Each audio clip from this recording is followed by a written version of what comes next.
Lister paced up and down the medical unit, swinging a baseball bat, his lip curled in a deranged snarl. He smashed the bat into a lab bench between Crichton and the cat. "It's war!" Rimmer shook his head and recrossed his legs. "Look, people," he said with an even calmness. "Just because it's an armor-plated mutant killing machine that salivates unspeakable slobber, that doesn't mean it's a bad person." He bit on the end of his pipe, which he'd requested from his hologrammatic accessory computer, along with a T-shirt printed with the words, "Give Quiche a chance." "What we've got to do," he continued serenely, "is get it round a table and put together a solution package, perhaps over tea and biscuits." "Look at him." Crichton slid down from the lab bench.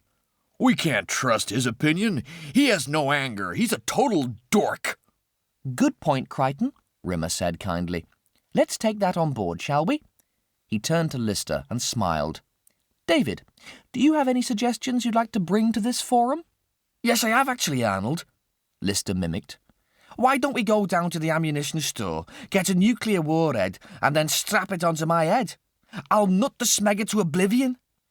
To emphasize his point, the 61-year-old man butted a metal panel on the wall, leaving a large indentation. "Right, well, that's very nice, David," Rimmer mumbled genially. "But let's put that one on the back burner for a while, shall we? Cat, do you have a contribution?" The cat looked up from a waste bin he was scavenging through for food. "Don't ask my opinion. I'm nobody. Just pretend I'm not here." He glugged noisily from a bottle of meths he'd found on one of the shelves and belched loudly. Rimmer nodded benignly. "That's lovely. Thank you very much." "You guys are all insane," the toaster chirped from its vantage point at the back of the room. "You're all emotional retards. This is a problem that calls for the leadership abilities of your old buddy, Talkie Toaster, patent applied for." There was an awkward pause. "Well," said Rimmer finally, "moving on a step, and I hope no one thinks that I'm setting myself up as some sort of self-elected chairperson. Just see me as a facilitator. Crichton, what's your view? Don't be shy." "Well, I think we should send Lister in as a decoy, and while it's busy eating him alive, we can creep up on it from behind and blast it into the stratosphere." "Good plan." Lister punched the wall, breaking 3 of his fingers. "That's the best plan yet. Let it get knackered out eating me to death, then you guys can catch it unawares." "Well, that's certainly an option, David, yes." Rimmer sucked his pipe ferociously. "But here's my proposal. Let's get tough. The time for talking is over. Call it extreme if you like, but I propose we hit it hard, and we hit it fast with a major, and I mean major," he leaned forward, "leaflet campaign. And while it's reeling from that, we follow up with a whist drive, a car boot sale, some street theatre, and possibly even some benefit concerts." Rimmer leaned back again.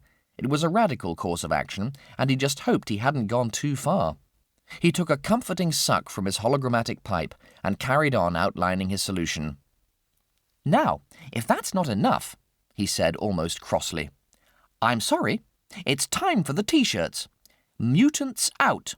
Chameleonic life forms, no thanks. And if that doesn't get our message across, I don't know what will." Crichton rolled his eyes a full circle. "Has anyone ever told you, Rimmer, that you are a disgusting, pus-filled boo-boo who has all the wit, charm, and self-possession of Jane Mansfield after the car accident?" The toaster winced. "Listen to me. You can't operate without fear, anger, guilt, and vanity. They're all vital emotions that protect your personalities and keep you sane." Crichton nodded and walked over to the toaster. He picked it up, jammed it into the waste disposal unit, and turned on the grinder. There was a horrible sound of mashing metals. Crichton flicked the unit off, hauled out the flattened mess of components, and tossed them in the bin. "He's had that coming for a long time," he said, and stamped his foot into the bin. "Goodness me," said Rimmer. "Surely there was a non-violent solution to your differences with the toaster. Why on earth didn't you try relationship counselling?" Lister clubbed himself on the forehead with his baseball bat. Listen, you bunch of tarts. It's clobbering time. There's a body bag out there with that scudball's name on it, and I'm doing up the zip. Anyone who gets in my way gets a napalm enema. The cat looked up from his bin. I think everybody's right, except me. So just forget I spoke, huh? Rimmer got to his feet. I think we're all beginning to lose sight of the real issue here, which is what are we going to call ourselves? He paused for suggestions. None came. I think it comes down to a choice between the League Against Salivating Monsters or my own personal preference, which is the Committee for the Liberation and Integration of Terrifying Organisms and Their Rehabilitation into Society. He chewed his lip. Just one drawback with that. The abbreviation is clitoris. It needs killing. Lister started rubbing some burnt cork over his face. If that means I have to sacrifice my life in some stupid, pointless way, then all the better. Crichton nodded. Yes, why not? Even if it doesn't work, it'll still be a laugh. Right, so let's cut all of this business.